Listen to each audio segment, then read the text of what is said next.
April 28th, 29th, and 30th.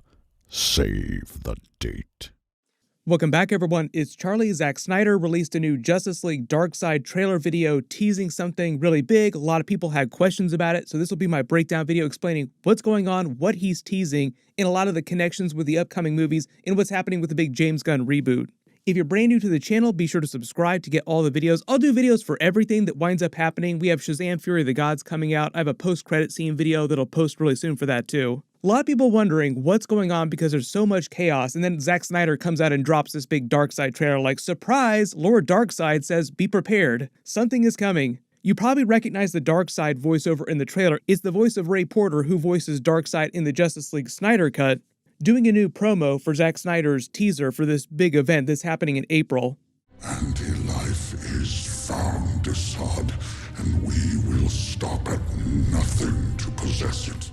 When he dropped the trailer on his Twitter, he used the hashtag #FullCircle. It's meant to be a reference to him starting the DCEU, like this whole big thing with the Man of Steel movie, because you probably guess April 28th to the 30th is 3 days. What this is probably a teaser for is a new Snyder Con, where he'll screen each of his 3 DC movies each of the days, like Man of Steel, then he'll do the Batman v Superman Ultimate Cut, and then he'll do the Justice League Snyder Cut on the last day. Doing new commentary for the movies during the watch-along. He's done this before in the past, the same old thing where he shows off concept art, he talks about deleted scenes, extra things that weren't released on DVDs and Blu-rays.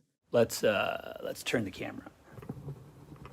Ding, ding, ding, ding, ding. A lot of Barbie movies I see. Yeah, it's my secret passion. Kids also use this. Oh, there it is. So when he does these, you do learn a lot of cool new things about the movie's behind-the-scenes stuff. He releases a lot of deleted scenes too. Publicly, what Warner Brothers and James Gunn have said about the big reboot that he's doing with the DCU is they're calling it the DCU now to begin with. This is like the giant list of projects and how everything fits in. Some of it will be considered genuine Elseworlds, like the Matt Reeves Batman movies with Robert Pattinson, and then there'll be the connected DCU universe where all the recasting stuff is happening.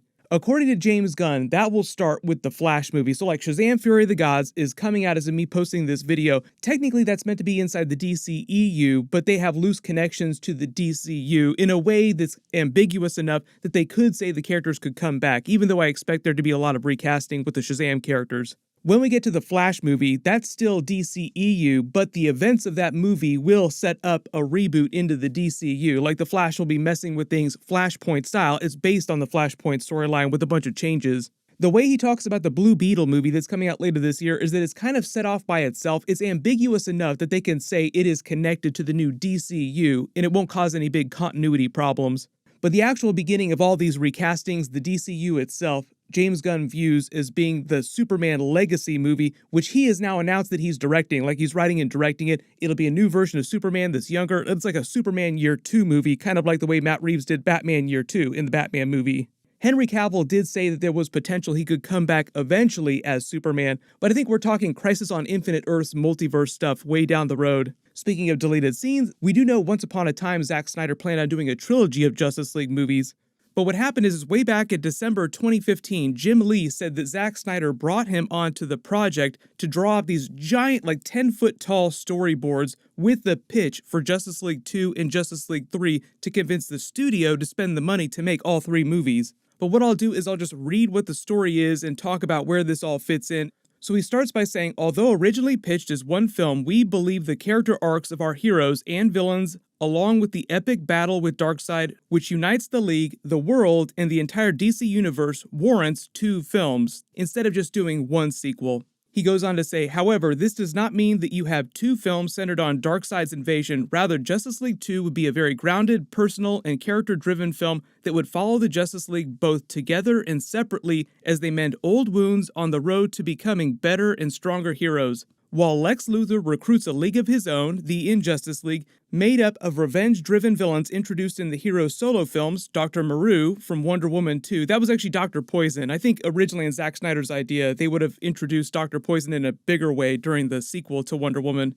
Captain Cold from the Flash movie, Orm and Black Manta from the Aquaman movie, and the Riddler from Ben Affleck's version of the Batman movie. These villains would link all of the DC films together. Now remember, this is back in 2015, so it's the original version of the spin-off films. Those wound up changing a little bit, like the Aquaman movie changed a little bit, the Flashpoint movie has changed a little bit, the Wonder Woman movies have changed a little bit.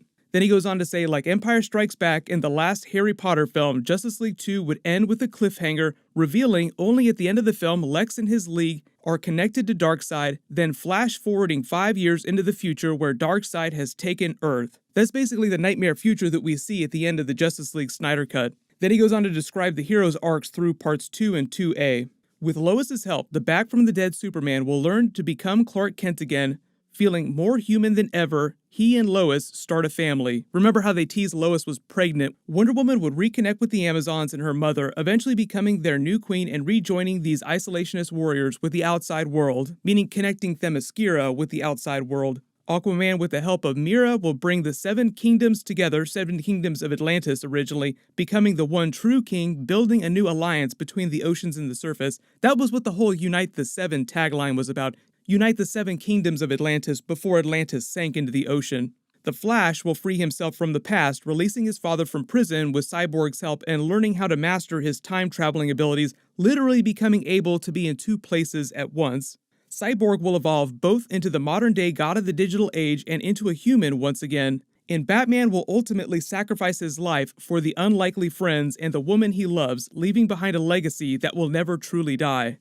But he starts with the plot of Justice League 2 by saying, the Justice League united. We open with the Justice League in action during a natural disaster, working as the efficient, powerful team they've become weeks after the first Justice League movie ends. They act together, they save lives. In the aftermath, the Justice League return at the only headquarters they know, the Batcave.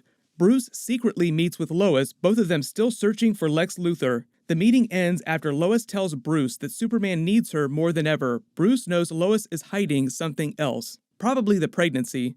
He was going to set up this whole Batman-Lois Lane romance through the sequels that would play out. Then he talks about Lex Luthor recruiting the Injustice League. Meanwhile, deep in the Brazilian jungle, Lex locates Dr. Maru, that's Dr. Poison from the Wonder Woman movie.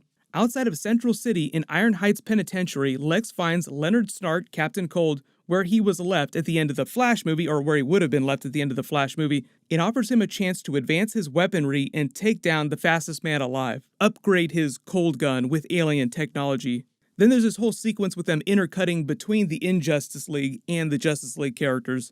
In Metropolis, Superman asks Lois Lane what she was going to tell him as he hears the second heartbeat inside of her. Then as the lasso of truth is giving Diana all these visions, she suddenly sees a vision of herself as a dark Diana, as the goddess of war. Battling with Superman, she kills him. This is probably another vision of a potential nightmare future. Then as Batman returns from the wilderness back to the Batcave and Alfred, they reveal that Lex Luthor has found all 3 mother boxes. Then at the Three Rivers Dam, helicopters survey the area as Lex is on the scene and activates all 3 mother boxes. His true plan to destroy the Justice League and take the power of the anti-life equation for his own. Then as the 3 mother boxes are coming together and Lex Luthor thinks that he's achieved his goal, a boom tube opens, Darkseid and Darkseid step out. As you would expect, Darkseid promptly takes the power of the anti-life equation for himself. Then back at the site of the battle, Lex Luthor reveals Darkseid has the power to kill Superman, and Darkseid acknowledges him and says, I don't want to kill him, I want him to submit. So that sort of explains why you have this evil Superman in the Nightmare timelines. Then back in the Batcave, Batman finds out what's happened with Darkseid killing Lois Lane. Superman turns on him immediately, becomes evil Superman, and tries to kill Batman. Then just as Lex Luthor is basking in his victory over the Justice League, evil Superman shows up and burns him on the spot, and they sort of cut to black the transition as Lex Luthor starts screaming and gets lit on fire. Then they cut to 5 years later, and you're in the nightmare future, like everything is a wasteland on Earth. Like Batman is taking the survivors to the Batcave, or where the Batcave used to be. Then we meet a new Green Lantern. It's implied that it's Kilowog, the dead Green Lantern from Cyborg's vision that the mother boxes gave him. But this is him when he's first showing up to planet Earth. His ship is crashing and he's trying to contact someone from the Justice League, but no one's picking up. Batman finds him and saves him from the rubble of the ship. Flash shows up, helps them destroy the rest of the parademons. Then Green Lantern explains what's been happening in the rest of the universe with Darkseid and the anti-life equation, how he's paving his way, conquering the universe. Cyborg then reveals that he's created the cosmic treadmill from the comics that Flash is going to use to time travel.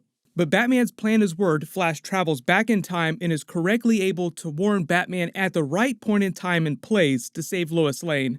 Then in present day, Darkseid starts a full-scale invasion of Earth with his fleet, like he talks about at the end of the Snyder Cut, and they have their version of the Avengers Endgame final battle on Earth, with pretty much every character from the DC universe you've ever heard of coming back. And the way they end things seems very similar to the Iron Man Avengers Endgame ending, with him sacrificing himself to snap the Infinity Gauntlet. Batman winds up sacrificing himself to land the killing blow on Darkseid and destroy him completely. Then in the aftermath, Lois Lane eventually gives birth to her child. They name it Bruce Kent after Bruce Wayne in honor of his sacrifice, but remember, she's with Superman. He doesn't have any power, so he doesn't become Superboy or anything like that. But in 20 years, there's this ceremony where Commissioner Barbara Gordon is honoring Batman's sacrifice 20 years before. She tells Lois, when are you going to tell him, looking at her son, that the secret she'd been keeping this whole time is that her son, Bruce Kent, was secretly Bruce Wayne's child. As Batman's true son, he winds up taking up the mantle of the next Batman. Don't know how everybody feels about that, Lois Lane giving birth to Batman's child. One of the spiciest things I've ever heard of them doing in a DC movie.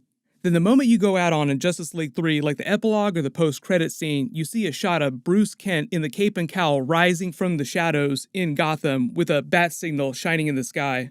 There was talk a long time ago about him doing his Justice League sequels, but as a comic book with Jim Lee, it's always possible that could wind up happening, but I'm not going to hold my breath on it. Let me know in the comments. They bring all those actors back in many years for like a big Crisis on Infinite Earths movie with a bunch of multiverse crossovers. What do you want the actual story to be? Do you want it to just be Crisis on Infinite Earths, or do you want them to try and do something else?